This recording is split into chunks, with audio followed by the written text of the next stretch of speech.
focus on you. Yeah. Okay. I'm here in Arnold, California, teaching a workshop on socialization, and I've got a lot of questions today about the slip lead and how I use it and how I teach it. The reason why we get these questions is we have conversations online about the slip lead, and one of the things I keep hearing trainers say is, I can use a slip lead, but I'm not confident that my clients can use it, so I send dogs home on prong collars because it's easier for them to handle their dogs. My response to that has always been, that is a teaching issue. If you can use a tool, you should be able to teach other people how to use it. Now, it's different to teach a slip lead than a prong collar, which is why I think some trainers end up having some difficulties with it. It's a different style of teaching. The skill set's not harder to teach, but it's a different skill set. So I always find that if I teach it in a correct way, people can get it. So the first thing I like to do when I'm teaching a slip lead to the average dog owner is I like to kind of dispel some myths. If you've been using, a prong collar and you've been using that kind of punitive leash correction jerk thing, this is a terrible tool for that. This serves a different purpose. This is about communicating with a dog. It's not great for that thing. All right, it's pretty poor at that style of training. But to use it for communication is a really, really beautiful thing. Now, my opinion, this is the best tool. This is my favorite tool. I shouldn't say best tool. It's the most versatile tool. If you were to say to me, if you can only use one tool for the rest of your life as a dog trainer, what would it be? Hands down, I wouldn't have to think about it before I answer this, because the thing is, I can teach any dog everything I need to teach them with this. Sometimes I might find a pinch collar is faster, sometimes I might find a knee collar is faster, but there is literally nothing that I need to teach a dog to do that I cannot teach with this tool. So this is my favorite tool. It's not always the best tool, but it's always workable. And it's convenient, because they're designed, you can stick them in your pocket and go. You don't have to worry about them. So they're very convenient. And you know what? There's no negative stigma with these things. If you go to the vet, your vet's going to put your dog on a slip lead. It's funny, people don't react to a slip lead like they do a choke collar. And people feel like a nylon slip collar is less cruel than a chain one. I don't know that that's necessarily true, but the perception of it, you don't get as much resistance with it, so it's good. Now this is a real basic one. This one came from Home Goods. This was given to me by a guy, Brandon.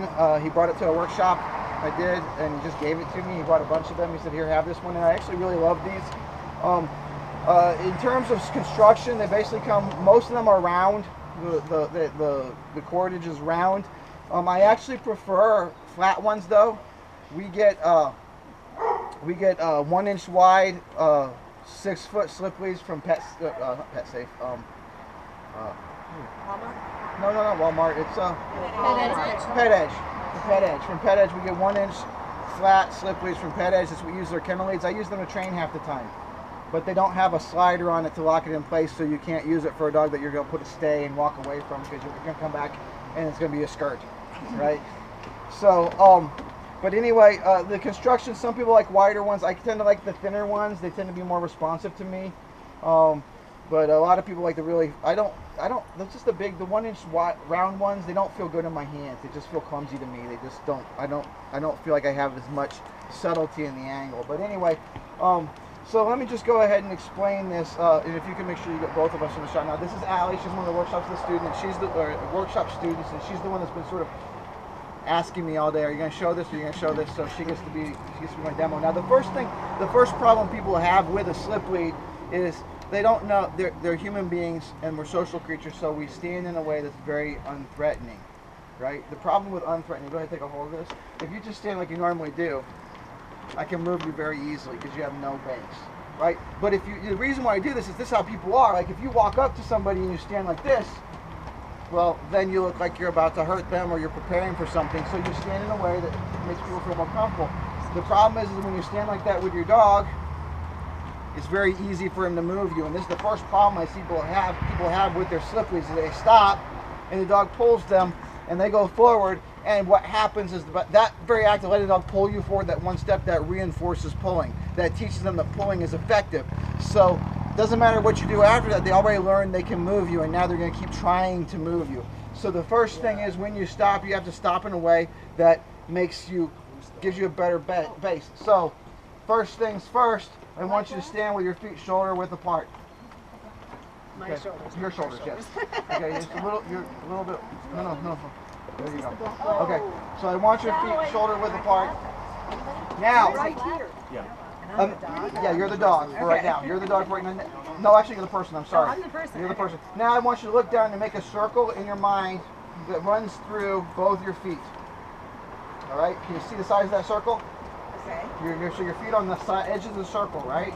Okay. Okay. Imagine a circle. Now I want you to take your back foot, or take one foot. It'll be your back foot, and put it on the back edge of that circle, and your front foot. Put your heel on the front edge of that circle. Like at an angle? Or No, you're straight. That's straight and that 45. Now, I want you to sit your weight down just a little bit.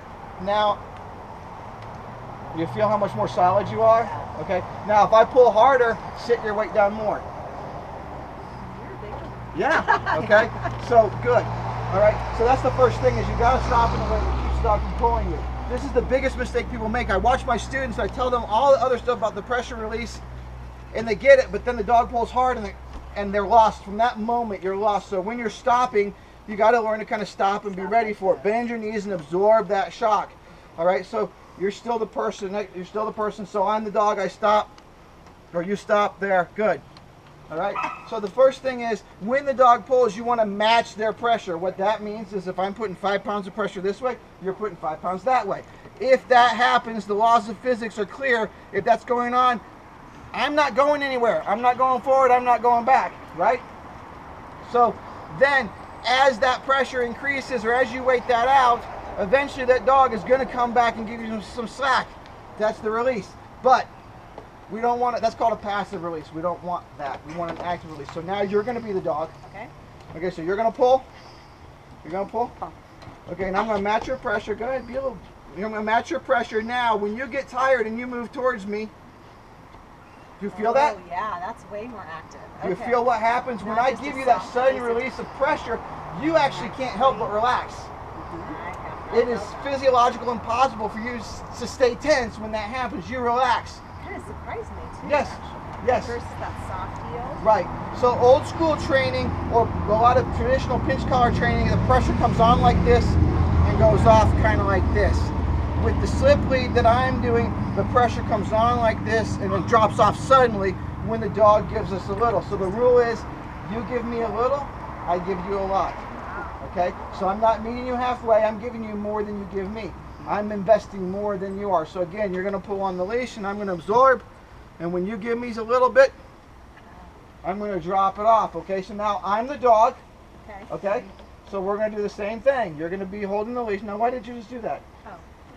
Keep the handle. You have a handle there. Oh, a handle? Oh, because I usually don't. Okay, Okay. well, I will now. Yeah. Yes, sir, Chad. We'll talk about how to hold the leash, but Okay. that's not essential for this demo. But so I'm pulling, and now Not fast enough. not fast enough, and not. You're on Try the road. again. That's Try what again. your dog snowed deep. Better. Better. You feel it? You feel it at that end too. So one more time. Good. That's very good. Now we're going to make it a little bit harder for you. Okay. I need you to close your eyes. Okay. I'm still the dog. You close your eyes. Yeah. It's actually not harder, is it? No, it wasn't hard. It's actually easier with your eyes closed. Your eyes deceive you. You got to listen with your hands. Now, one other thing. Let's say you have a dog that's like, because a lot of times when dogs come to see me, they're really used to just leaning into this, and they'll pull and pull and pull, and you can match their pressure all day long, and they're not going to do anything. Go ahead and take your position, but you're the dog in this case. You're pulling and pulling and pulling. Now, watch this. I'm going to keep the pressure the exact same, but I'm just going to change the angle. Watch this. Oh my gosh, yeah. You have to move. The dog is designed to absorb pressure 12 to 6. They're designed, they can lean into it. But if we go across, if we go along the y-axis instead of the x-axis, they can't actually, they're not designed, they're very poorly designed for that, so they have to turn. So instead of letting them pull and pull and pull, I'll change the angle, and then when they move, I give them that release. Because our goal is to help them find the slack. It's not to outlast them, it's to teach them how to turn that pressure off. And then we make it very easy. Now, one other note that's important, if I'm going to be the dog again, If I'm a small dog and you're pulling up, that's not going to work as well. No, don't worry about that part right now. Okay. Sorry. That's not going to work as well as that. Yeah, you want to bring, there you go. If the leash is parallel to the dog, they're going to be less resistant to it. They're going to be less resistant. So a lot of times I'll bring my hand down and put the pressure that way with the little dog. Or any size dog, Yeah. you want to meet Yeah, the level. exactly. Okay. So that's it. It's really very simple. Okay, pressure, release, and there's other things I do. I incorporate spatial pressure, but this fundamental thing, this fundamental premise works. It's never failed. It's never failed to get a dog to respond to what I call fingertip control, which I can just do this, like this was on the leash. And there's plenty of videos on my YouTube channel of that with the dogs. But what I haven't had is this instructional where people can go, this is how I teach it. And if you do this with your clients, if you take your clients and you teach them in this order with these things, On brand. yeah, they will be able to control their dog. But the important thing is that this is the most important part of it, is that's what was missing. That's why I think a lot of trainers don't succeed and teach their clients, because they don't get the... So you stop, you just walk and stop. And Exactly. Yeah. So you stop ready for that dog to pull you. And dog trainers do this instinctively, by the way, whether they're doing slip leads or prong collars or whatever. Dog trainers already know how to do this. We don't think about it, which is why we don't think to teach it. Right. Because it's not a conscious choice. We just do it. Oh, that dog's going to pull. Right? So we don't teach it. So it's just a matter of taking the time to teach that to owners. Now in workshops, a lot of times I'll have them kind of do a tug thing. Go ahead, we're going to pull. Both I pull. dog? Yeah. I We're dog? both trained handlers. Okay. But you're just, you see? It's not a tug of war. It's not that we're fighting, but I want to make sure that I can put as much weight on here as I want, and it's easy for you, right? This isn't hard for you to resist, is it? No. Okay? So I weigh a lot more than a dog. And more than me. Yes. Let's hope. It's exactly, you know, so it's not about size, it's about structure. And the other people, well, my legs get sore from my knees being bent. I'm carrying her weight when I do this. And she's carrying mine. We're counterbalancing each other. Because the dog is trying to pull you up.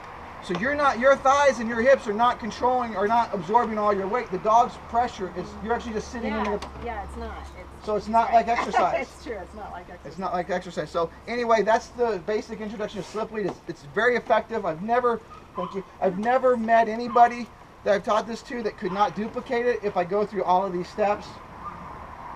You know, small people, big people, big dogs, small dogs. It's easy, but it's different. All right. So thanks for watching. Good job.